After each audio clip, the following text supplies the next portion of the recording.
We are live. So anytime you want to say that, go right ahead. Hi, this is Tom Lutz, the founder and inventor of Repour. You are listening to the We Like Drinking podcast, where you never drink alone. Chemists, man. They nail it on the first try, right? Yeah. Is that right? That was awesome. That was awesome. Yeah, yeah. Okay.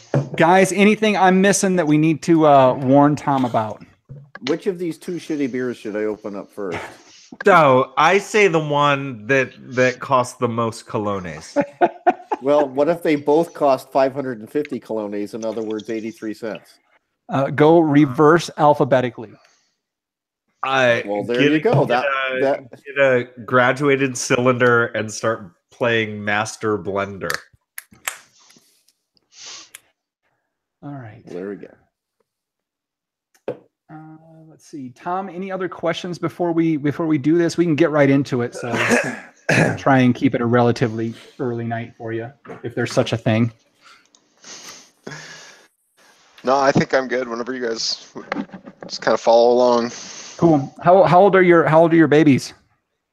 6 and 3. Oh, nice. So the 3-year-old is actually. The 3-year-old is what? The 3-year-old was actually the impetus that started this whole gig. Oh, this yeah, whole yeah. Wine Saver thing. She was the one that you were on the couch with. Yep. Oh, wow. All right. The impetus of what? That you should be on our podcast? Yes, John. Tom's whole career has led up to this moment. He's reached his pinnacle. Sorry. We're so sorry for that, Tom. John, next time you can't choose between 2 cans of beer, can you just like slam them together like Stone Cold Steve Austin? And just... If I could rip them open like Stone Cold Steve Austin, I would do that. All right, that's the sign to get started, I think.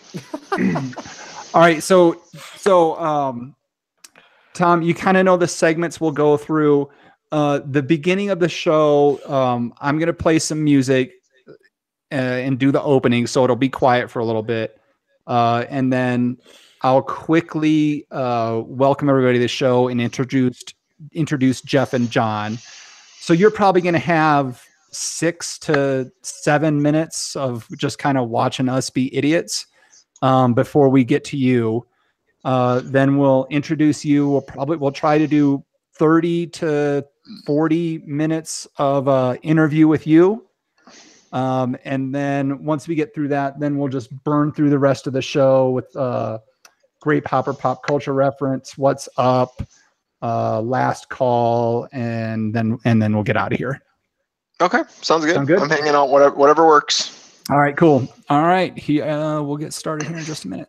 And you're not the video is just for right now, right? So like, but people see me down in the bottom too, so I can't just like fall asleep or something when you're. You can fall asleep. I mean, I do it all the time. It's happened before. No, it's 9:30 in Costa Rica. But I am seen. I mean, by the you are the seen. audience. Yes, Okay. you can That's be okay. seen. I didn't share it a whole lot, so we don't have anybody watching. Yeah, nobody really watches the videos, Tom. Like it's mainly audio. It's mostly one or 2 people might see you. Because I was watching you guys live the one time, so that's why I was curious. Okay, Yeah. we're good. All right, here we go.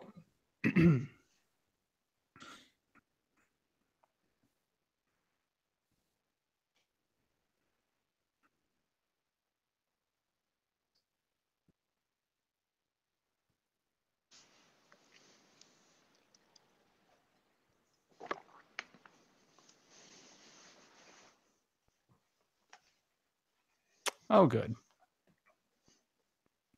Good start. I had the volume completely down on the music. Awesome.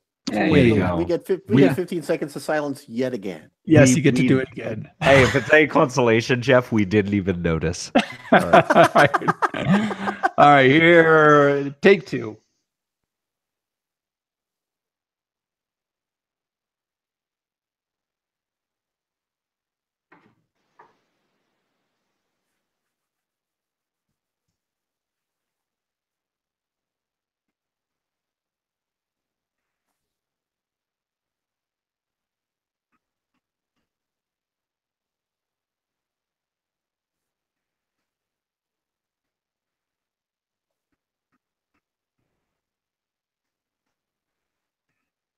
Thank you for joining us for the We Like Drinking Show, episode 160.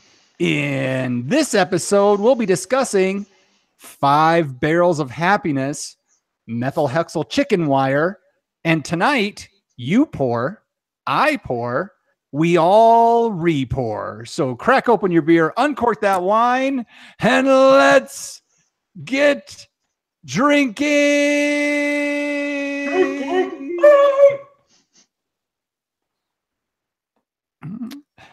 Oh, John, you like that one, huh? Yeah.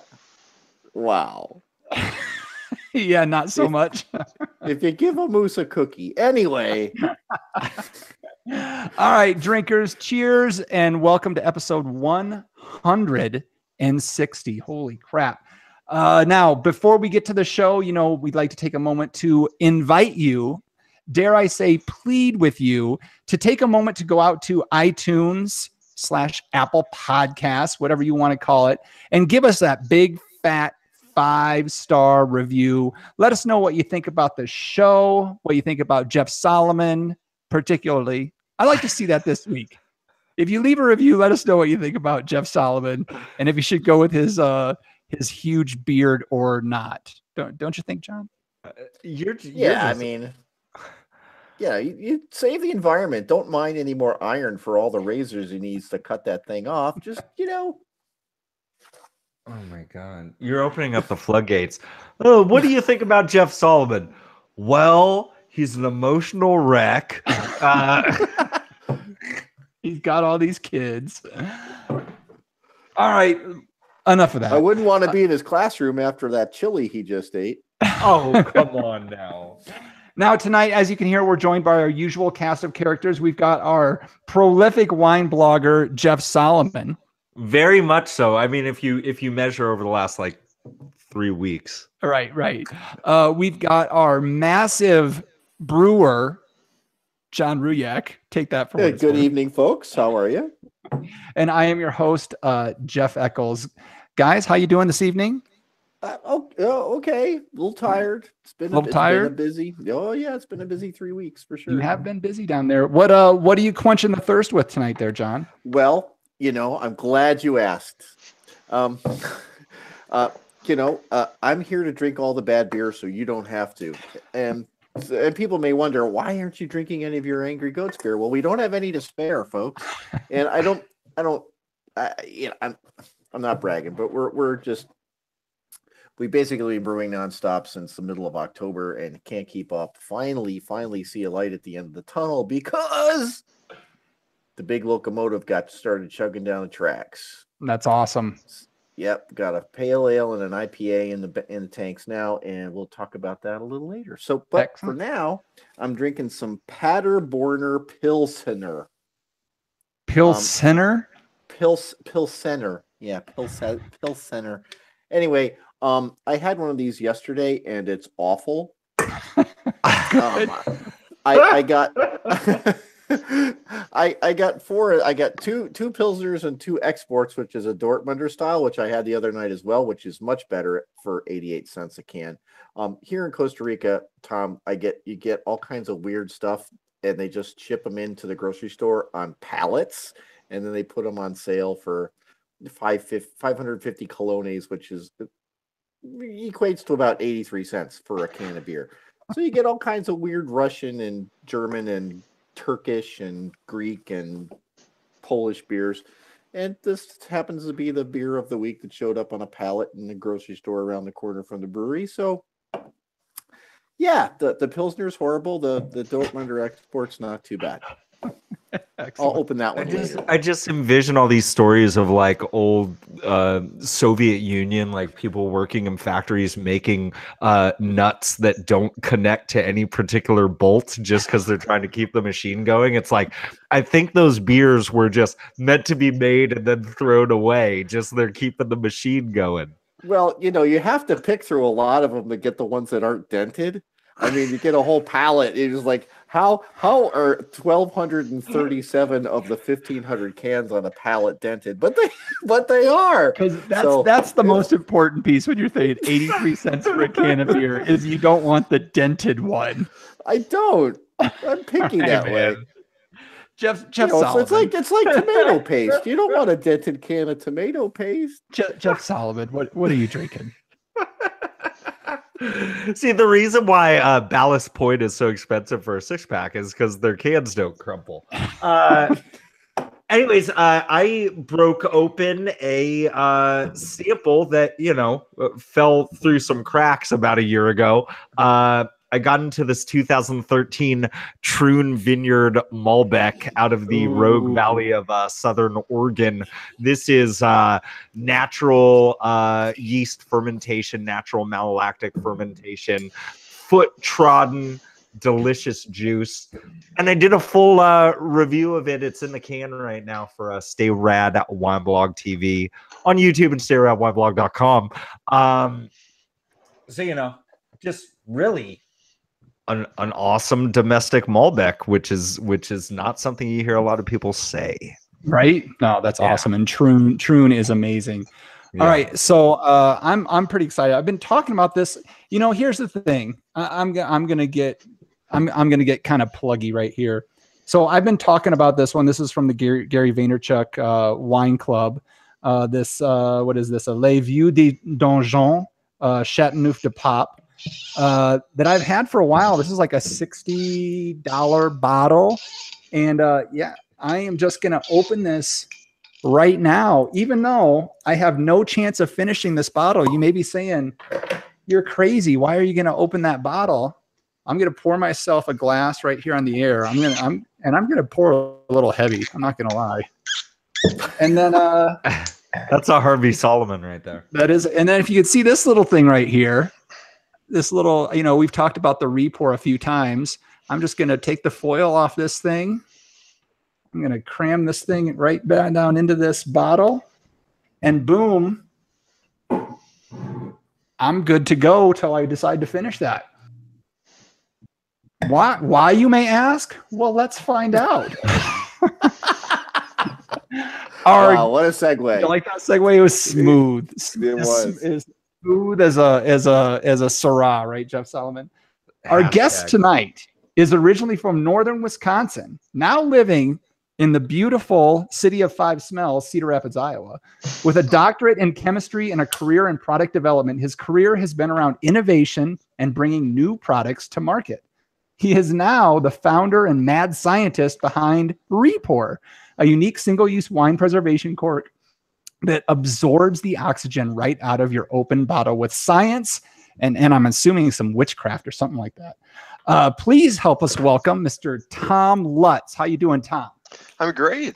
I'm really excited to be here tonight. Awesome. Thank you so much for showing up. I know you've had a long, busy day, so I appreciate you taking the late night to join us on this craziness. Oh, he's in the same time zone as I am. He is. Now, you heard a cork getting wrecked. That wasn't mine. I think that was Tom's. Tom, yeah, I went and grabbed a bottle of Ex Umbris. Oh, nice. Syrah from the Columbia Valley, and enjoy that one. It's got a very unique flavor to it, so it's one of my favorite ones lately. Excellent. Oh man, that Chateauneuf de Pape is good. All right, so folks, you've heard us talk about the Repour quite a few times. Jeff Solomon put it through its paces. I put it through a couple weeks. The 3-month project is still sitting, up on a counter somewhere, not chilled or anything.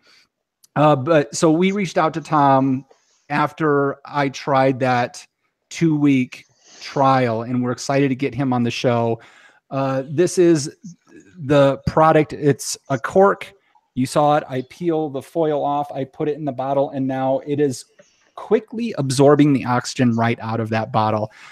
So Tom, I know you tell this story a lot, but I think it's a fun story that a lot of us can relate to. Where did the idea behind the Repour come from? Yeah, so about 3 years ago is when the idea kind of started for me. My wife just had her second child, and he was about 2 weeks old or so, and I was kind of letting her rest and sleep, and I was kind of staying up with him, or staying near him anyway, just kind of laying on the couch. And the nerd scientist came out of me, and I said, I need a good problem to solve. And I started trying to think of a good problem. And I think we just poured a half bottle a wine down the drain. My wife was starting to drink again, but not a lot, breastfeeding and everything. And I'm like, there's, the old cliche, there's got to be a better way, right? I mean, historically, we try to save wine by displacing air, pushing air out of the way, and by doing that, we're theoretically getting rid of the oxygen.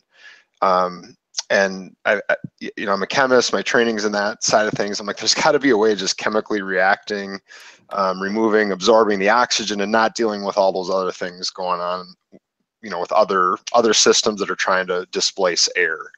And that's really where it started. And I spent a full year from there, getting into the science and the nitty gritty of different ideas. Some were really bad. Some were starting to pan out pretty good.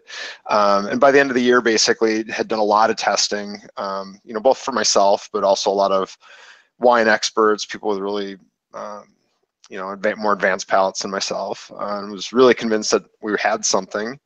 My wife and I said, we don't want to do something that's just a gimmick. There's enough of those on the market. We're only going to come to market with a product if it really does what we're saying it's going to do. And we're convinced it did, and a lot of other people were, and then started working to turn it into a product.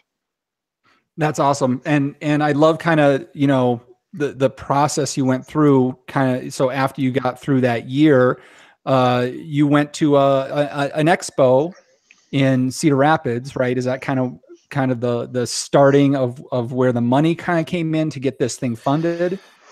Yeah. So really about 2 years ago, I walked into a facility called the Entrepreneurial Development Center here, the EDC in Cedar Rapids. And we moved here about 5 years ago, 5.5 years ago. And I didn't know anything about the entrepreneurial ecosystem here, but it's actually a really robust ecosystem and very supportive. So I went into this location. I said, I've got an idea. They're like, well, we hear ideas all the time, and started talking to them about it. And I talked about the science and what we validated and all that. And I said, I'm good at some things, marketing and social media and those types of things are about the opposite end of the spectrum for me. So, try to recognize weaknesses and go in there and start working on developing the brand, the packaging, all those types of things. So went pretty fast, I liked to work quickly. Spent about 6 months kind of developing packaging and brand image. And then kind of finalizing the product design and making it look pretty instead of this, big ugly bottle with things glued together of my prototype. and did a Kickstarter campaign at the end of 2016, kind of that October timeframe. And I was always kind of intrigued by Kickstarter. But literally didn't do anything as far as groundswell. In fact, family and friends didn't even know I was doing it until the day we launched. Realize now there's a whole game of Kickstarter that has nothing to do with your product and all that. Yep. Getting momentum and groundswell before you start. Yep. But it was great. Ironically, most of the best things that came out of Kickstarter you don't see when you if you go look at the Kickstarter campaign, because we got into Brookstone as a result of that. For example, 150 stores right out of the gate, a number of international accounts, a lot of awareness, and some really intangible things. Feedback on our branding, for example. Was our messaging right? We started out. Our original brand was actually the Repour Smart Stopper. If you go to the Kickstarter campaign, and people are like, that's kind of cool, but what's a smart stopper? Where's the electronics? Yeah. It's like, well, the category is wine saver, so let's call it what it is and not get overly complex. So very cool. That's awesome. And so when did you officially start selling the product to the public? Yeah, so I like to say we kind of did a soft launch in June of this year of 2017. So just 7 months ago or so. And really we fulfilled our Kickstarter campaign. We shipped into some of the accounts that like Brookstone that, had found us via Kickstarter. But beyond that, the only efforts that we put out were really just locally, just try to get into some of the local shops. We were put on Amazon at that point too. But really to make sure we had all of our manufacturing right, all the infrastructure of the business set up properly so that, we can start to scale and start to sell. So at that point, try to shoot out a few samples to, some of the industry experts, but not a lot, more just kind of making sure we had things right. And then really was November of 2017 is what I would call our really official launch, which is actually when I met you guys at at the Wine Bloggers Conference and the Wine Tourism and Marketing Conference. We're out in Santa Rosa, and I hired a national sales manager who came with me to that. That was actually the first time I met him face to face. Oh, was it really? Yeah, we had a lot of conversations over the phone and everything, but that was kind of really our kickoff from starting to sell into the industry. So, for all practical purposes, we're only about 2.5 months in here. Nice. And it seems like things are going well. Yes. Yeah, really great. You know, the biggest thing for me is the review cycle for people to review the products a lot longer than I was expecting. I figured someone would throw it on a bottle, come back in a week and say, hey, it does everything you said it does. Let's start buying it. Let's start going. And, you know, I think from an individual user, that's true, but you start talking restaurants and bars or wine labels and, you know, rightfully so, they should put it through all its paces. And, you know, as a scientist, I've always said the product needs to stand on its own merits, right? So whatever those tests are to them is kind of what needs to be done. So we're sitting in that review with a number of pretty big accounts and pretty big influencer type people. We've been fortunate to get a couple of master sommeliers to have endorsed us already and be saying some really generous things about what we do and how we're different and all that. So pretty excited about that. We just participated in the Soms Under Fire event. We were kind of a last minute sponsor there.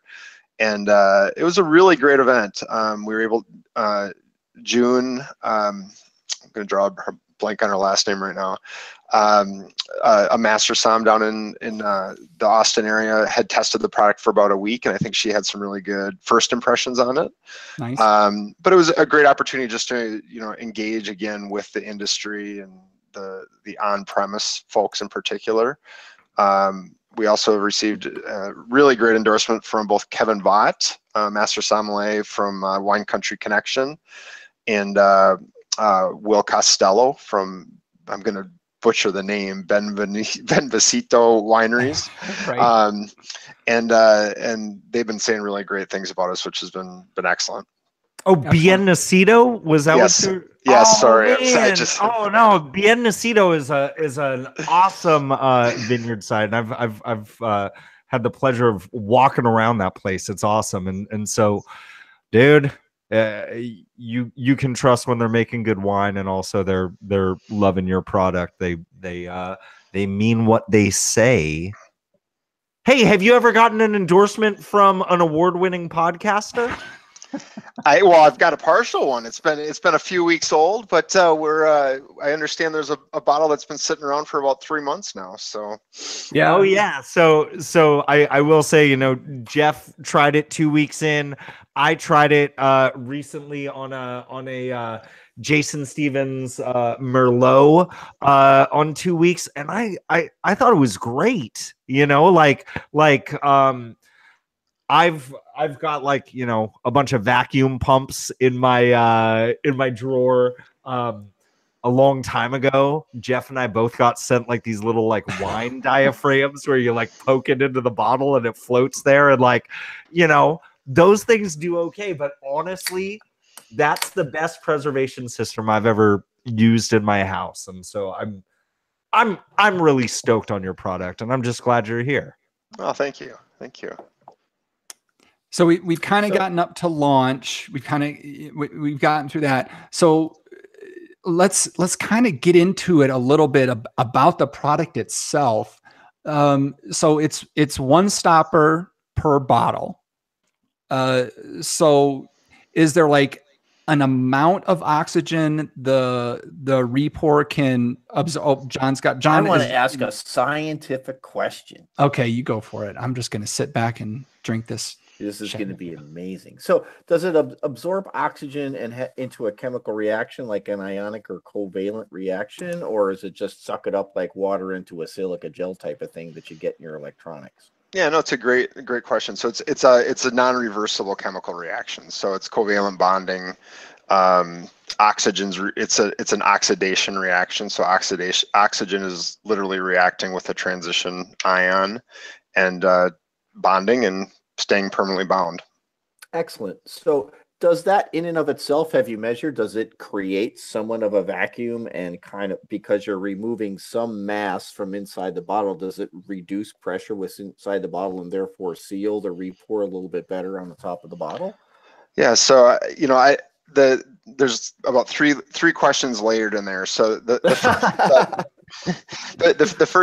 first question is that we are removing, so in air around us, there's about 21% oxygen. So we remove 100% of the oxygen in the air of the wine and within the wine itself. And I'll get into that later if you guys are interested in that. Because ultimately, if you really think about it, we don't care about how much oxygen is in the air. We only really care about how much oxygen is in the wine, because it's the oxygen in the wine that's breaking down the wine, not the oxygen in the air. So that's one of the fundamental differences from us and air displacement methods, which is what makes it so effective.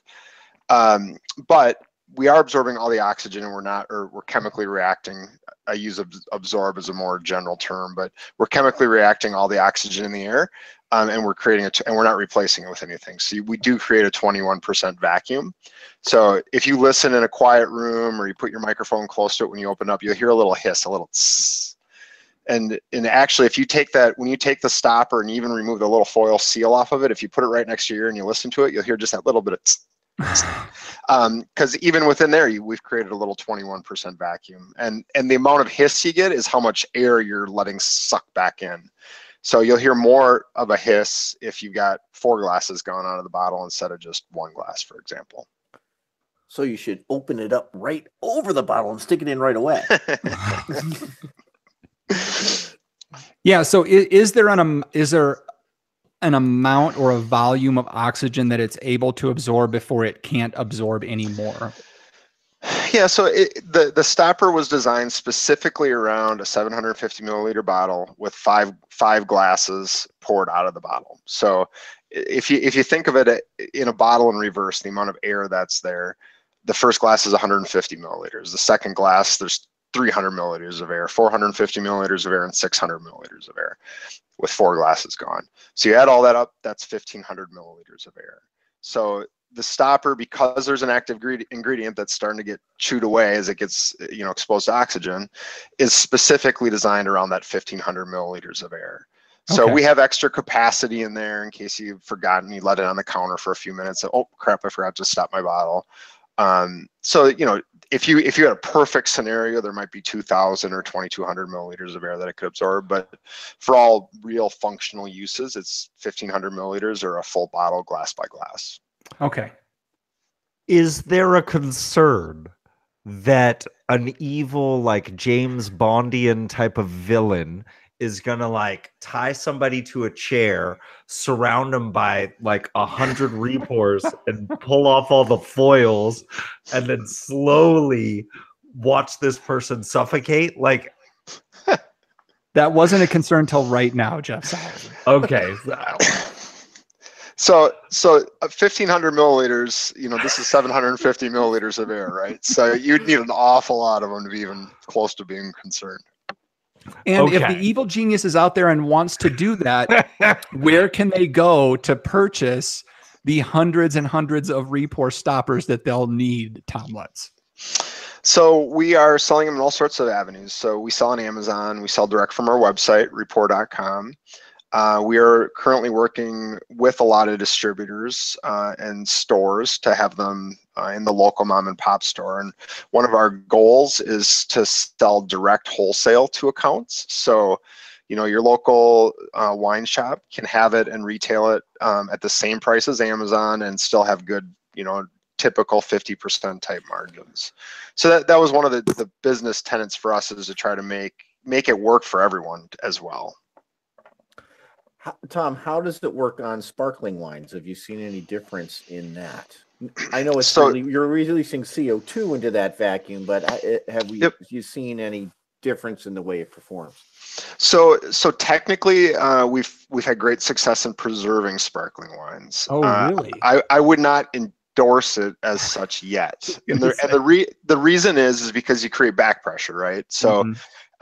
We are working on a clamp that will clamp that, like almost like a secondary apparatus that we'll use just with a normal Repour stopper to hold it on. Gotcha. So I mean, if we've taped it on, we've done different things just to prove the concept. So from a preservation perspective, it's great. The best use practice for that is basically, open your sparkling, like in the scenario where Jeff just did. He opened it, poured his glass, and then stopped it right away. So you're not losing that carbonation by, leaving it exposed for a significant amount of time.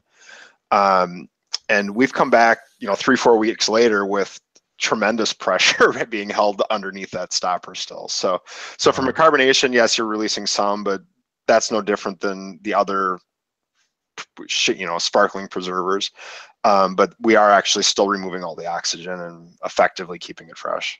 Excellent, because I've got a bottle of Cascade Sour that I may not finish when I get home from Costa Rica. Is that like a Tide Pod? What? Not Cascade. No Tide Pods. I've got a Cascade, from Cascade Ale House, the sour place in Portland. Don't be silly. Because I had thought of that same question, and I just didn't think that with the back pressure that you would be able to use it. But that's interesting. And if it's keeping the carbonation, has there been any experimentation with beer? I have not done much. I've had a number of folks ask me, especially with dark beers where your carbonation flatness isn't such as a big of impact. And the other one is olive oil or vermouth or some of those types of applications too.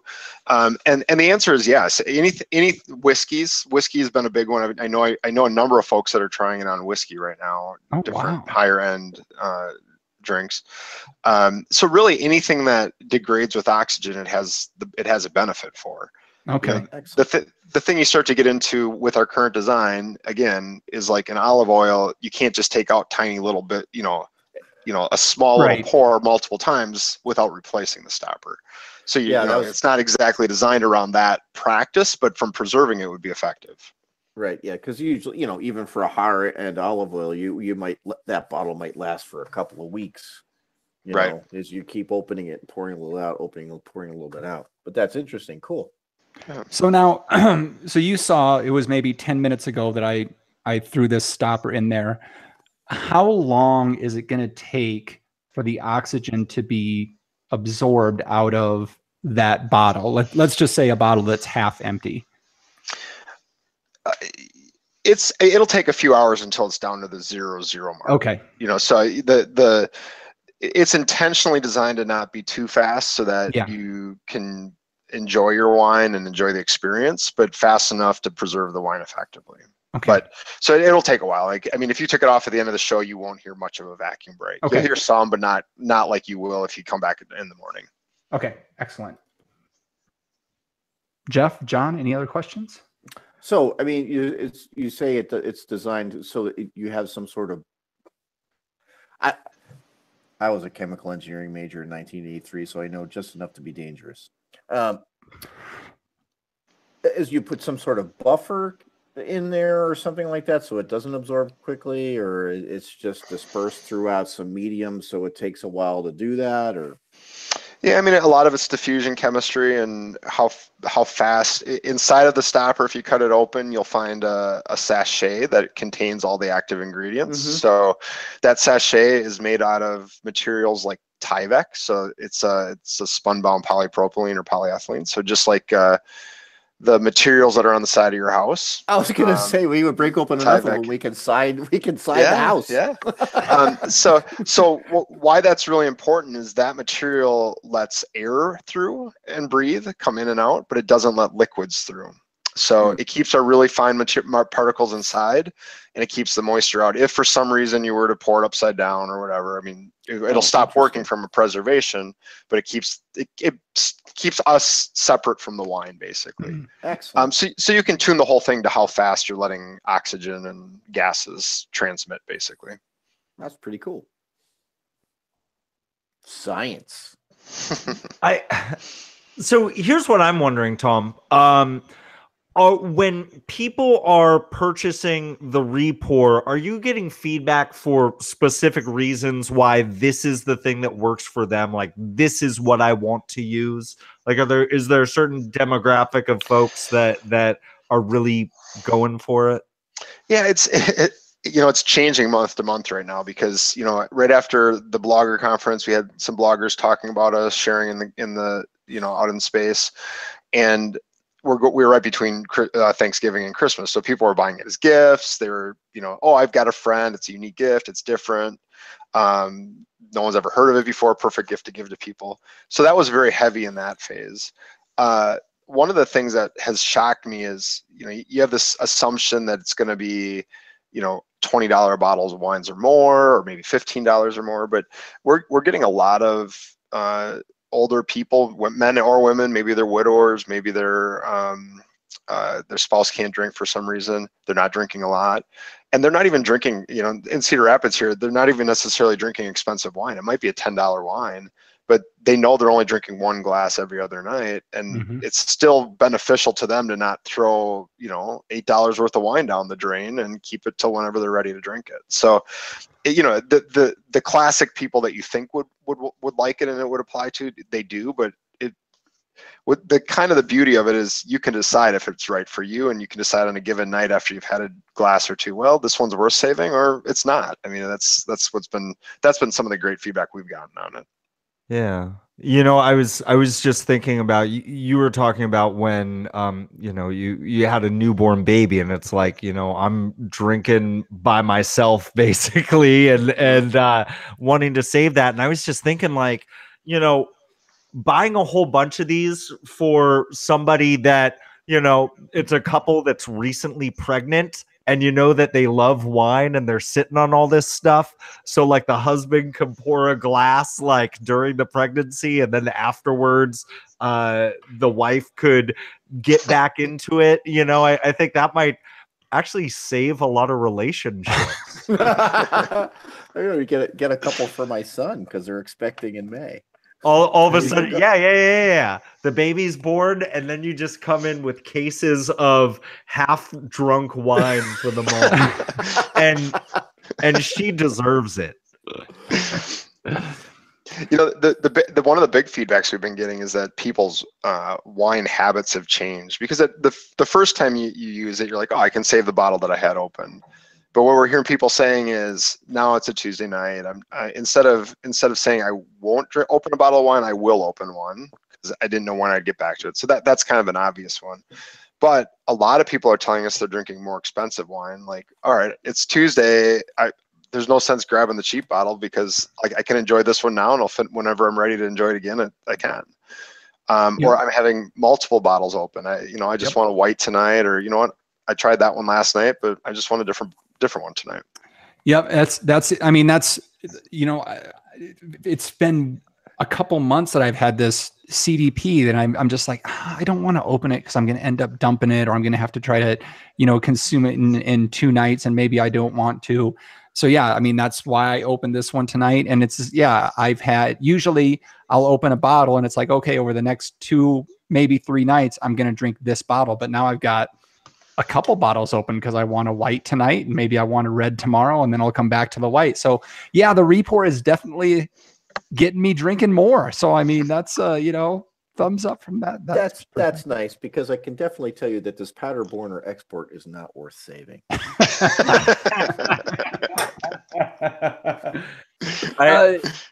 Go ahead, Jeff.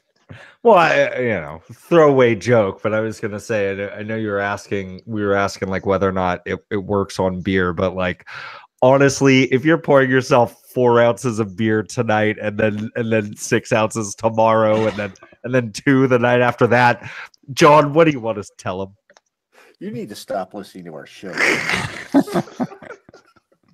But no, like I think about like a big bomber. How many times have you been you open up that barley 11% Russian Imperial Stout, and you're like, it's just 22 ounces. I'll finish the rest, and then you're really angry at yourself for doing that. Like I wasn't angry at the time, but I would be angry in the morning. Yeah. So Tom, what has been the reaction? You know, because I know you've gotten some consumer reaction, but I'm really interested in hearing like from restaurants, from distributors. You know, I'm thinking of like the wine reps that are out there pouring on a daily basis. Have you gotten feedback from any of those industry people? Because at the price point that they can get it at, this just seems like a really good tool for them. Yeah, I mean the feedback's been phenomenal. The challenge right now is we're only in that, you know, between Thanksgiving and Christmas, only minimal things got done. So we're talking to a lot of people that are trying to figure out what's the best way to implement it for them.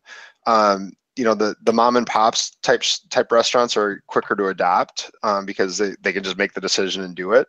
Yeah. What I'm finding is that especially let's take a chain of restaurants. And a number of them have already told us that they like it. They want to try to figure out the best way to implement, but they need to. Now they're moving into that phase of what is the implementation path, right? Do we put it on all of our wines? Do we only put it on wine Saturday night and at the end of close? Do we only put it on high-end wines? You know, is there still a place? You know, we've had a lot of great comments relative to Coravin and our performance in our favor, I guess.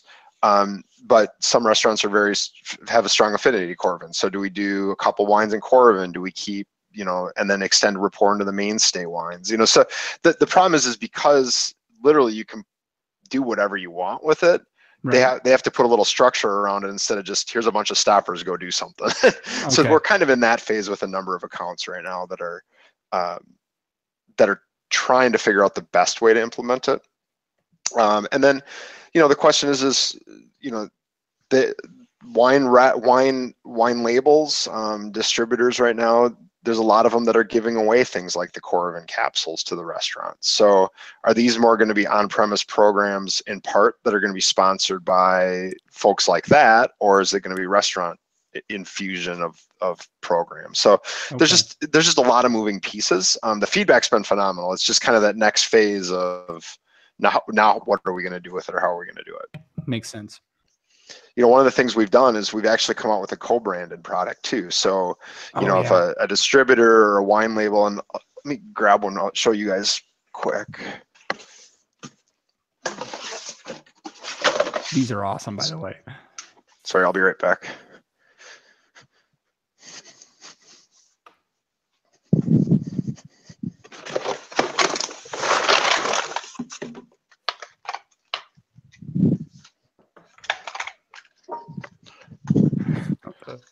This one's not co-branded, but if you I mean, here's another program, right? You got a little bottle hanger that hangs nice on a bottle. So on-premise type applications. But we actually, because we have this die cut window, you know, people's logos can be seen right through the window too. So either in this application, or we've actually been having ironically a lot of banks showing a lot of interest in it.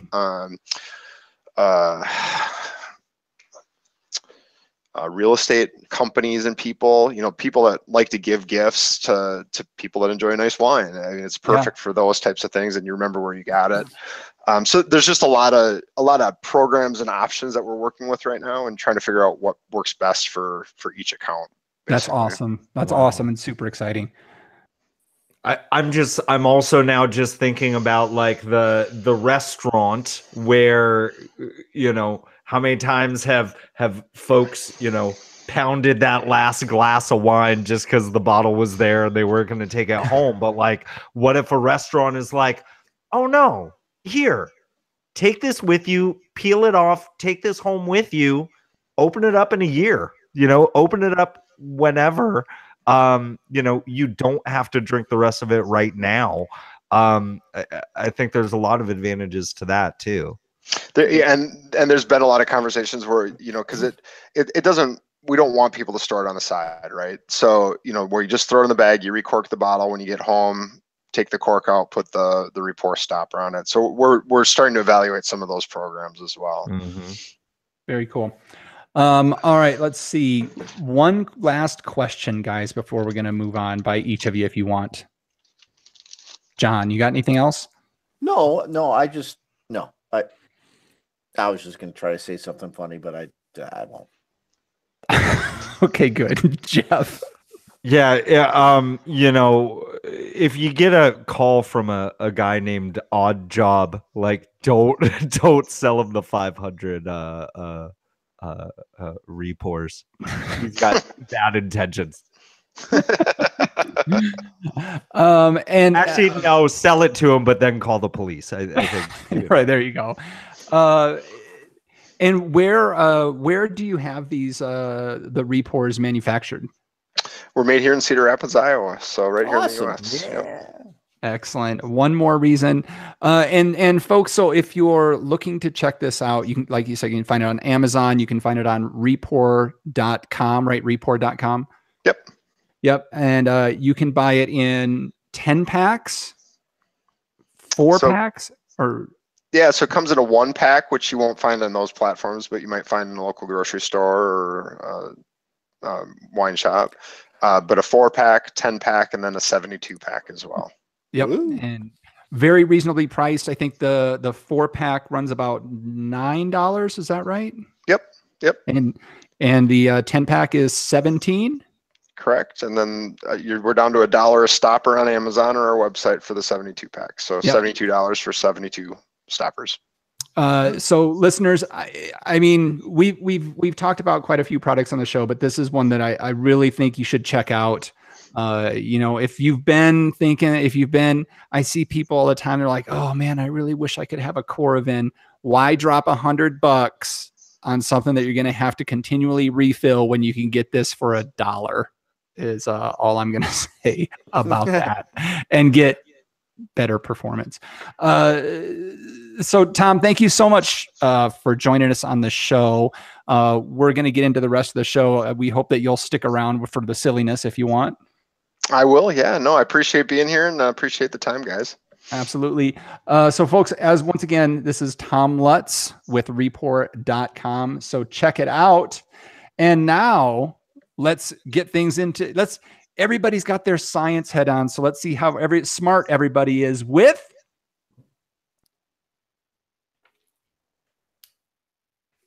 grape, hop, or pop culture reference. This is where I give these guys a term and they tell me if it's a wine grape, a beer hop, or a pop culture reference. The term this week is a theory.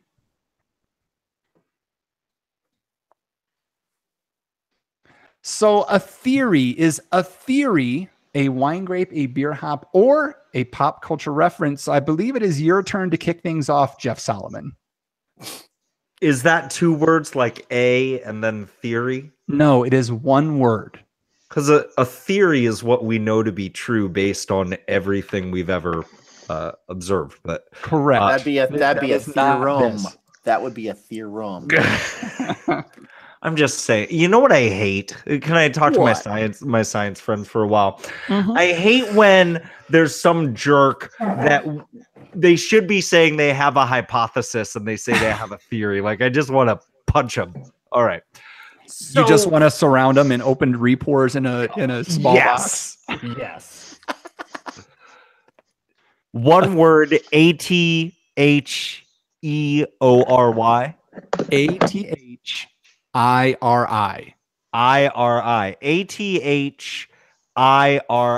Oh, okay.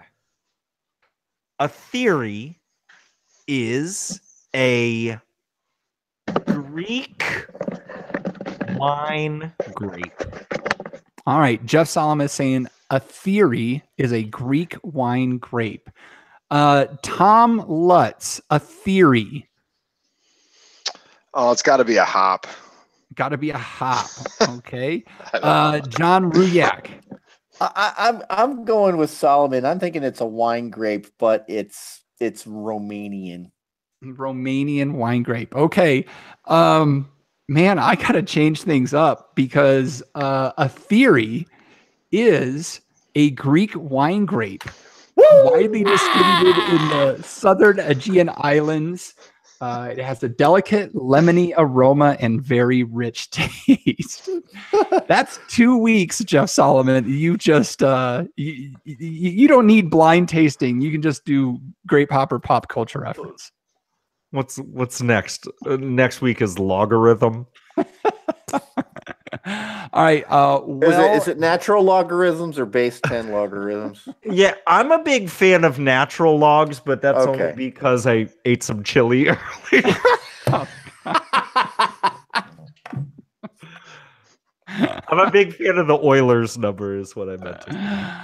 Okay. Well, with that, so listeners, you know that we have a little section of the show where we like to talk about our Patreons.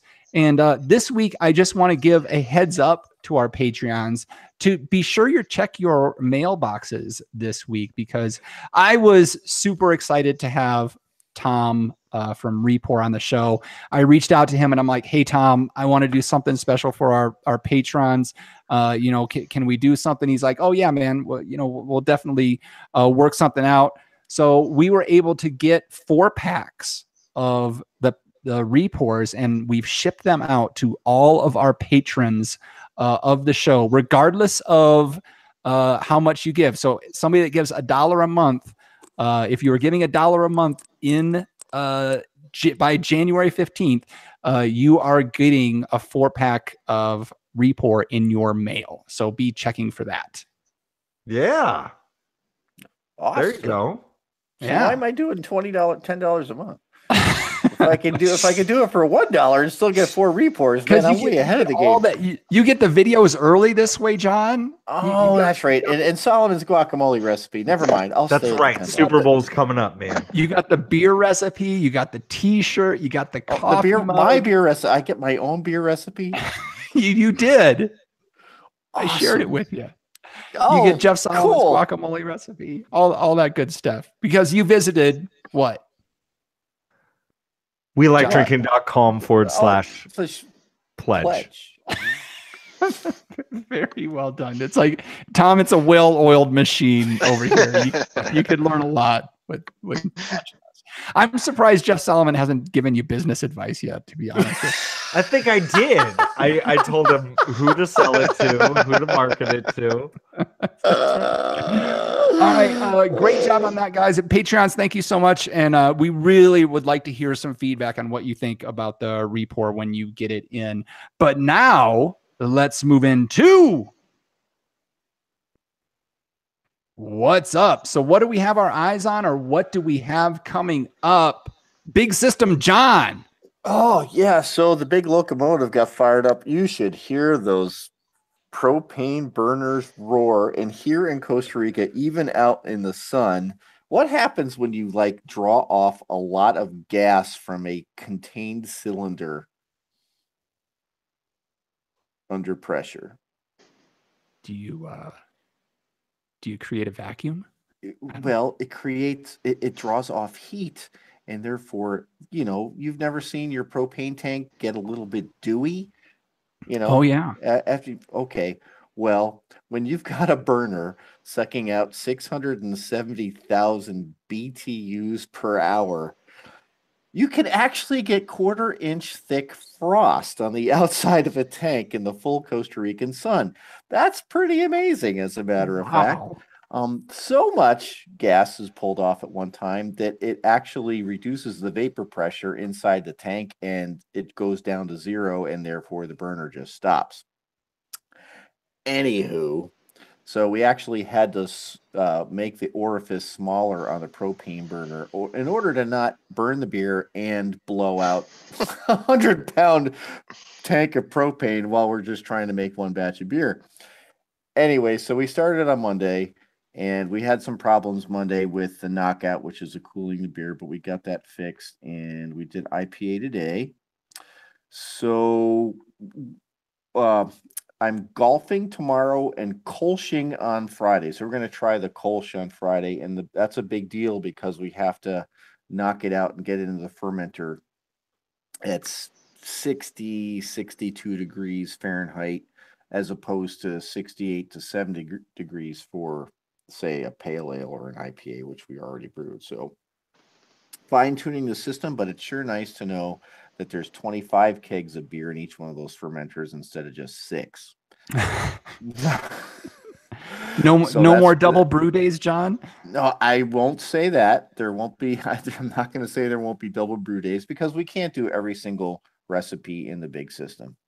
Oh, okay. The coconut porter is a big deal. We'd like to get more of that made, but adding coconut to a big system and putting 15 pounds of coconut in a big nylon bag and having it float around inside of a boiler is, it causes different issues. So there's other things to work out, but it's cool to know that we'll be able to get caught up and, tasting the beer along the way. And the first batch with all the problems that we had a volcano of boil over.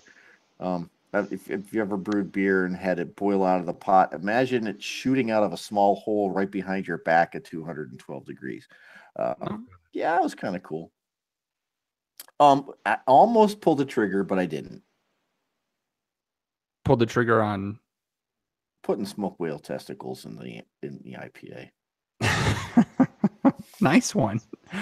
So yeah, you got to get that porter brewing, son. We got you only got about 3 weeks before World Porter Day.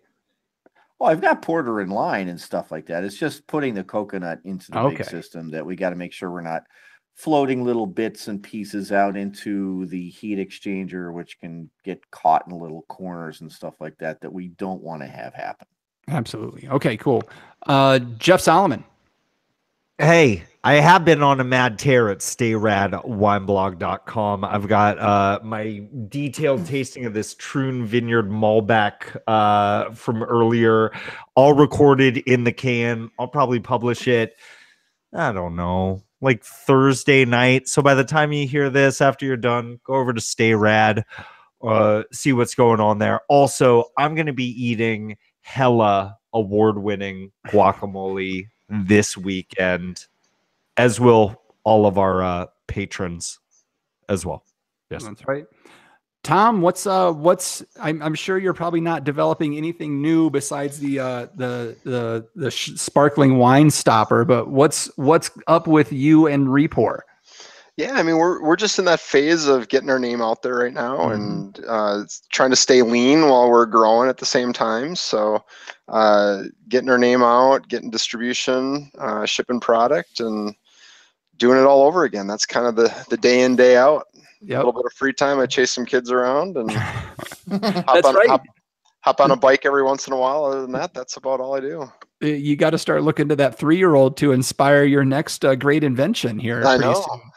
I'm enjoying this one. This is a great industry to be in. I love it. So yeah, a good group of people around here. Absolutely. And then, folks, this has been an awesome episode. I'm really enjoying this one. Next week, I am super excited. You didn't get enough of the Mexel Hexel chicken wire talk done in one episode, so we're bringing them back. Greg Morthall, the winemaker from David Bynum Winery, will be back on the show next week. So get your homework done. If you haven't listened to his first visit, go back and listen to episode 151 to get caught up on where we'll get into next time. Episode 151 was on fire. Like it was Bacardi. Have we ever had a guest back in like less than 10 episodes?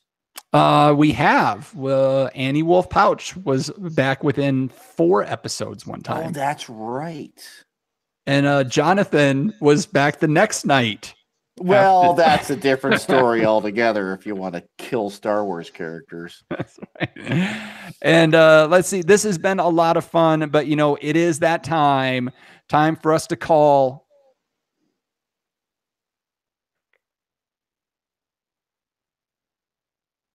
Last call. Time to clean house and lock the doors. So, folks, this is where we try to get you to take a little bit of action, like possibly following us on your favorite social media platform like Facebook or Instagram, where you can find us at We Like Drinking, or on Twitter at We Like Drinking 1. That's the number 1. Tom, where's the best place for the listeners to find you on the social media sites? We are Repour Wine Saver on all 3: Facebook, Twitter, and Instagram, and or check us out on our website at repour.com. That's right.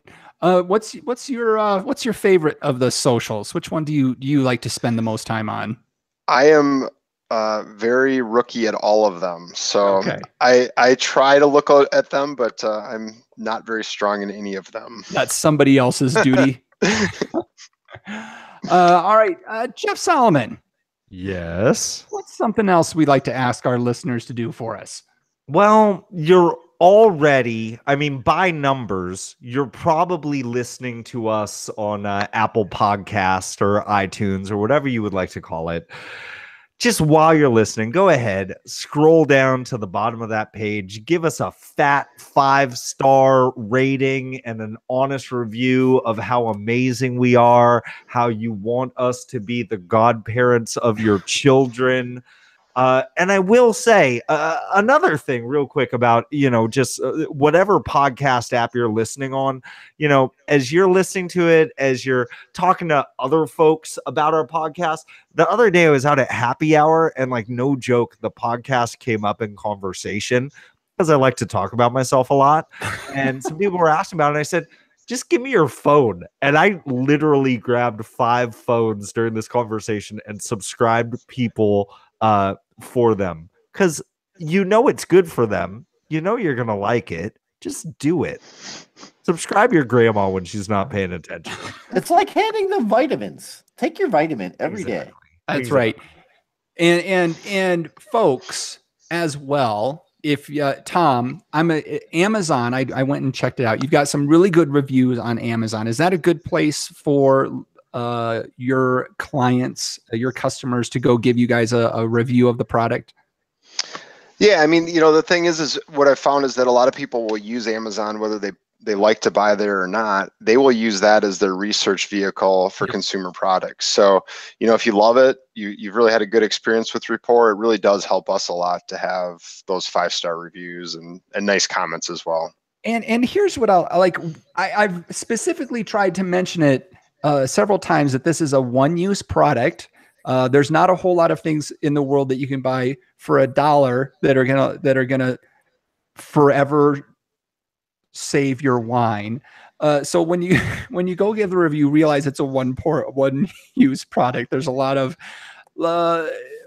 not great reviews because the people didn't realize that they weren't spending $2.50 on something that wasn't going to last a lifetime. So, let's think before we do things. Read the instructions. The instructions do help. They do help. But yeah, that is a great place to go review products like this. And overwhelmingly, it's 5-star reviews for the Repour and well-deserved. Right. That's a lot of information we gave you guys right there. So, we really want it to sink in. So we do a little bit where we like to call it Wait, Who Subscribed, where I give these guys a quote and they try to tell me what movie it's from. All right, so here's the thing about this one, Tom.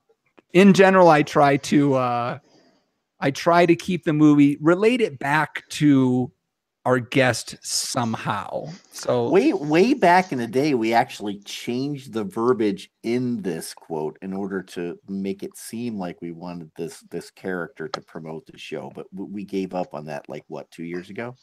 Yeah, it didn't last very long because I kept forgetting to do it. So, all right, so here we go this week. Is this? No, I'm just kidding. I'm not doing that one. All right, here it is. It's one word this week, guys. It has nothing to do with Tom either. It's just, here we go. Squirrel. All right. Well, okay. I got it. You got it? I'm wondering if, Jeff, you got it, yes? I think so. John. All right. Well, Jeff, you go ahead and give yours. Give your guess here. Oh, I know. Okay. I think I know. I think. Tom, do you got you got kids? Do you know this one? Okay, I know this. The only thing worse for me than social media is movie quotes. So someone worse at it than me, but I know this one. Okay. I know the quote, John, I just don't know where it's from. John, you take it. Okay, so folks, if you really need a good cry watch the first 10 minutes of this movie. It's a cartoon. Up. Yep. The movie Up. Yep. I will say, when you first said squirrel, and did Will Ferrell do the voice of that dog? Or Probably. was it? So I was thinking about like a Will Ferrell movie. The first thing that popped into my head when you said squirrel, I was thinking about that scene in Anchorman. Because I hate your chocolate squirrel. Moving on, you can also find the show notes for this episode with all the links to the stories or mentions we had at welikedrinking.com/podcast. Wait a minute. What? So, Eccles, you chose that because the people were going up through oxygen. Is that the No, deal? like You're floating in air? No, it had nothing to do with it. I said the whole thing for the guests just to lead up to the make you guys think I might actually do what is this heaven quote, which I wouldn't do. Because no one's ever heard of that movie before. I'm not even sure if it's like a real thing. Shit. Are you can't be serious, Jeff Solomon. What are you talking about? Like, I've never. Is this heaven? That's not a movie. It's Iowa. What? Oh, what was that? Like Field of Dreams or something? Yeah. Dreams. Yeah. Jeez. Wow. Come on, that's not the quote from that movie you use. Yeah, Andrew McCutcheon isn't in that movie. If he was, I'd have remembered it more. There you go. All right. Well, this has been a really interesting episode. A lot of fun, but it's the time where I get to say, okay, panel, let's take one last trip around this table and get some final thoughts before we shut off the lights. John Ruyak. Oh, jeez. I'm tired. I think my brain's oxidized. Jeff Solomon. Sorry. Solomon at a loss for words. I started like having a flashback to those like Oxy 10 commercials. Shoop, shoop, shoop. And on a high note, I guess. Tom, any final thoughts before we get out of here? You can raise the bar from the other two. I mean, you can't lower it. So, I mean. No, I appreciate the opportunity to get on and talk about Repour a little bit and sharing with your listeners. Absolutely. And I'll just say, Tom, thank you so much for taking the time out of your night to join us. And listeners, if this is one product you're going to check out from our show, this is definitely the one to check out. So do it. And with that, I'll say thanks again for joining us at the We Like Drinking podcast, where you'll never drink alone.